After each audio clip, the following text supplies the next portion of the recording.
Buenas tardes, estamos ahí en medio. Primero, antes que nada, agradecer a la organización la invitación que nos han hecho al Puerto de Sevilla, Autoridad Portuaria de Sevilla, para exponer nuestra trayectoria. Nuestra trayectoria es lo que yo pretendo hoy explicarles, o al menos sintéticamente darles las claves. Empezó siendo el objetivo hace 10 años, es la historia de 10 años, de tener una plataforma logística. Pasamos al objetivo de una estrategia y hoy en día se ha convertido en un cambio cultural, otra forma de hacer las cosas en el puerto de trabajar. Empezando sin... Ahí va. Yo con esta presentación lo que les voy a explicar es la visión de Autoridad Portuaria. Una visión que se basa en las capacidades y las competencias que nosotros desarrollamos. Voy a intentar explicar las cosas ordenadamente, aunque no se produjeron así históricamente en el tiempo. Abreviado porque no disponemos mucho tiempo y sobre todo voy a dejar cuestiones incompletas que entiendo que deben después de ir hacia el debate. He organizado la presentación en estos grupos. Por una parte, creo que es necesario para entender qué camino emprendimos en la Autoridad Portuaria el conocer las connotaciones del entorno portuario en el área nuestra de Andalucía Occidental. Por otra parte, les explicaré muy brevemente los principales elementos de nuestra estrategia logística en el puerto de Sevilla para finalmente concretarles en las 3, 4, 5 principales decisiones que tomamos hace 5 años para construir y explotar la plataforma logística. Después pasaré a contarles qué hemos conseguido, qué es que hay y qué no hay hoy en día y por último cuáles son, en una visión casi personal, las conclusiones de estos 10 años de trayectoria logística. Lo primero es explicarles claramente qué son las autoridades portuarias en España, que aunque autoridad portuaria es una palabra que se utiliza en todo el mundo, sin embargo en cada país tiene unas connotaciones.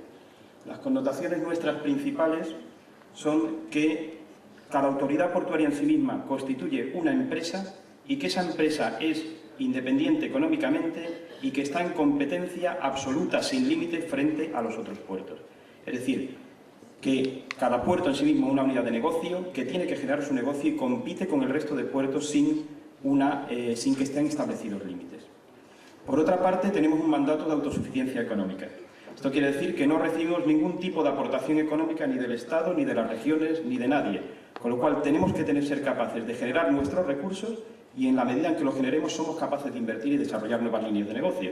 Lo cual nos lleva a la sensatez absoluta de mercado de no meternos en aquello que no nos va a generar un valor económico. Por otra parte, sí que tenemos a cambio de todo esto, en paralelo, la capacidad para decidir nuestro plan de negocio a presente y a futuro y con lo cual orientar nuestro negocio. Es decir, está en nuestras manos el crear nuestro futuro o orientar un futuro, decidirlo, crearlo, implantarlo y vivir con él. Por otra parte, tenemos una dependencia administrativa compartida. Aunque orgánicamente dependemos del Estado, en el día a día la gestión está encomendada a las regiones y en los consejos de administración están presentes empresarios, sindicatos y también municipios. Es decir, somos un pequeño foro que aúna voluntades. Si somos capaces, funciona muy bien, si no, pues es un juguete diabólico. Y por último, tenemos competencias encomendadas por ley en los campos de portuarios, obviamente, de logística y también de transporte. Esta es una foto, voy a ir alternando fotos de Sevilla. Esta es la navegación hasta Sevilla. Se navega a través de una pradera verde, a través del Guadalquivir. Y entonces, ¿cuál es la razón de ser del puerto de Sevilla? De utilizar el río. Pues que frente al esquema del transporte costero, que podía ser donde hay una llegada a un puerto marítimo en la costa, y después un arrastre en camión hasta las plataformas de distribución y mercado, desde los puertos interiores, tipo de Sevilla, proponemos este otro esquema, que es meter el barco hasta el interior. Entonces acortamos el tramo de carretera, que lo cambiamos por tramo marítimo. El tramo marítimo, hablamos de 90 kilómetros en traslados de miles de kilómetros, de 2.000, 3.000 kilómetros, está incluido en el precio del flete y por lo tanto es muy competitivo a nivel de coste. Aun siendo muy competitivo a nivel de coste, sin embargo, ese ahorro hay que valorarlo también también frente a otra situación. Al utilizar un río natural que tiene un calado acotado, tenemos que trabajar con calados pequeñitos. Estamos aquí hablando que Sevilla hoy en día, 2012, trabaja con un calado de barco de 7 metros, cuando el estándar europeo puede estar en 12 a 14 y los megas pues están yendo por encima de 20. No obstante, otra gran ventaja es que los puertos interiores tienen el potencial, si así se dan las circunstancias de las circunstancias de configuración de la infraestructura, de ubicar el puerto pegado al mismo mercado. Bien.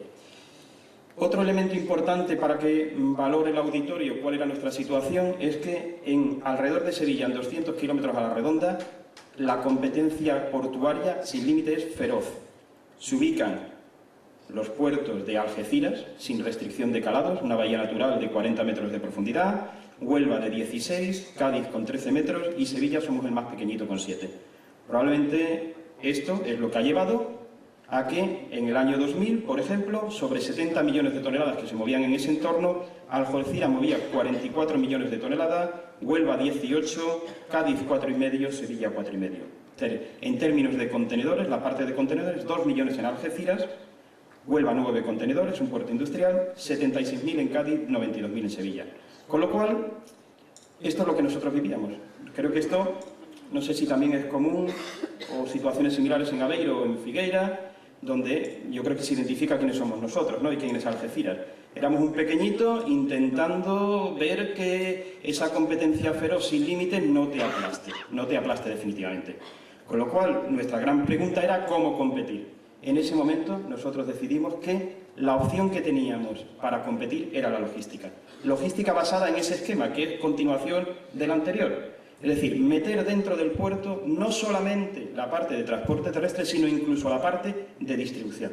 Dando el salto a que esos almacenes de distribución traerlos hacia la zona del puerto. ¿Por qué? Porque vuelven a ahorrar, ahí está esa flecha amarilla, otra parte del coste. Ahorrando ese coste, integrando ese coste, internalizándolo, éramos competitivos. Otro elemento también a valorar, logística, pero la logística es una palabra baúl, caben muchas cosas. ¿En qué logística concretamente?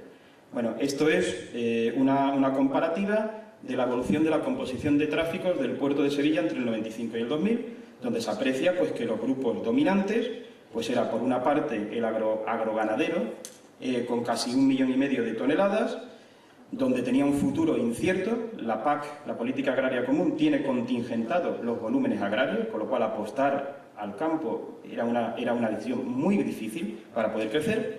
Y además es una industria que se mueve en grandes volúmenes, lo que lleva a grandes barcos, frente a lo cual, con el calado limitado que tenemos en la vía navegable, pues era una opción difícil de aguantar en el futuro, ¿no? Y después también en el puerto estaba instalada, en el entorno puerto, una industria pues, de abonos obsoletas que de hecho cerró en el año 2003. En cuanto al otro gran núcleo era la construcción, siderúrgicos y cemento vinculados a la construcción, 1.600.000 toneladas. Era el grupo que crecía, había pasado ganando porcentualmente en 5 años mucho peso, pero también estaba asociado, y ahora es fácil decirlo, al boom de la construcción en España.